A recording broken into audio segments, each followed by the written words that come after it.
ഈ വിഴിഞ്ഞം പദ്ധതി ഇവിടെ അവസാനിപ്പിച്ചേ പറ്റൂ. അതാണ് പോലീസ് സ്റ്റേഷൻ അക്രമത്തിലേക്ക് പോയത്. അതിന് പിന്തുണ നൽകുന്ന പ്രതിപക്ഷം ഉണ്ടായിരുന്നു ഇവിടെ, BJP ആയാലും കോൺഗ്രസ് ആയാലും. പ്രതിപക്ഷ നേതാവ് പറഞ്ഞത് ഒരു ഇഞ്ചിനി മുന്നോട്ടേക്ക് പോകാൻ പറ്റില്ല.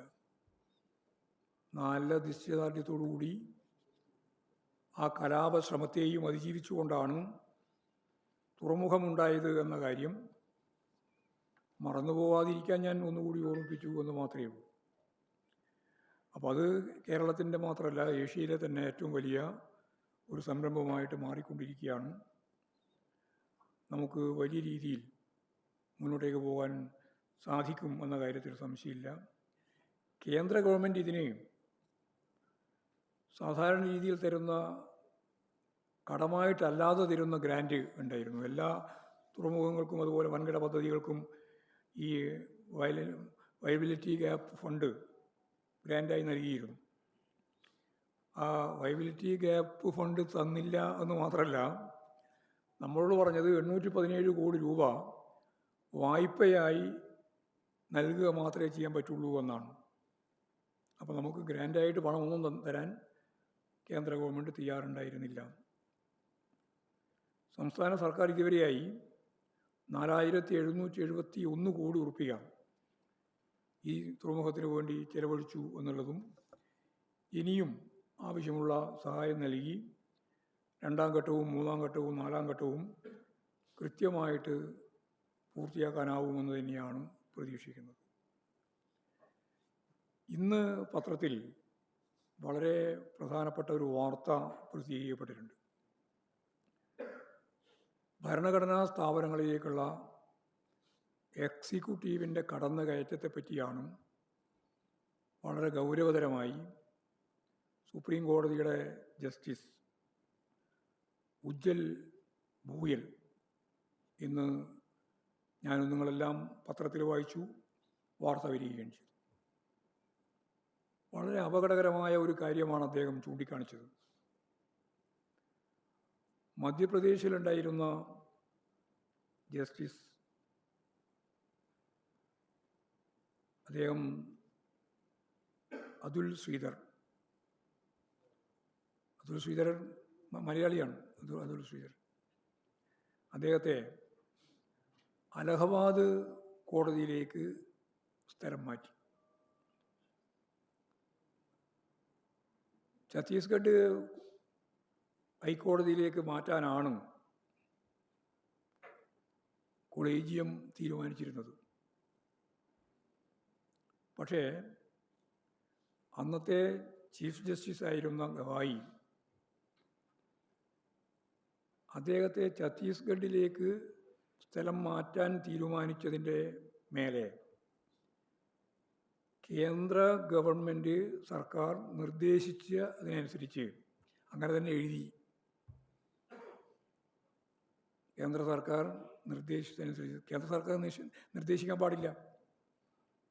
കൊളീജിയം എന്ന് പറയുന്നത് സ്വതന്ത്രമായ സ്ഥാപനമാണ്. സുപ്രീം കോടതിയുടെ ചീഫ് ജസ്റ്റിസാണ് അതിൻ്റെ ഏറ്റവും പ്രധാനപ്പെട്ട ചുക്കാൻ പിടിക്കുന്നത്. അദ്ദേഹമാണ് എഴുതിയത്, കേന്ദ്ര സർക്കാരിൻ്റെ നിർദ്ദേശം അനുസരിച്ച് ഛത്തീസ്ഗഡിലേക്ക് സ്ഥലം മാറ്റാൻ തീരുമാനിച്ച അതുൽ ശ്രീധരനെ അലഹബാദ് കോടതിയിലേക്ക് മാറ്റിയിരിക്കുന്നു. എന്തുകൊണ്ടാണ് ഇങ്ങനെ ഒരു നിലപാട് സ്വീകരിക്കുന്നത് എന്നതിന് കൃത്യമായ ഉത്തരമുണ്ട്. അദ്ദേഹം മധ്യപ്രദേശ് ഹൈക്കോടതിയിലെ ജസ്റ്റിസായിരുന്ന സന്ദർഭത്തിൽ നമുക്കറിയാലോ, പഴയ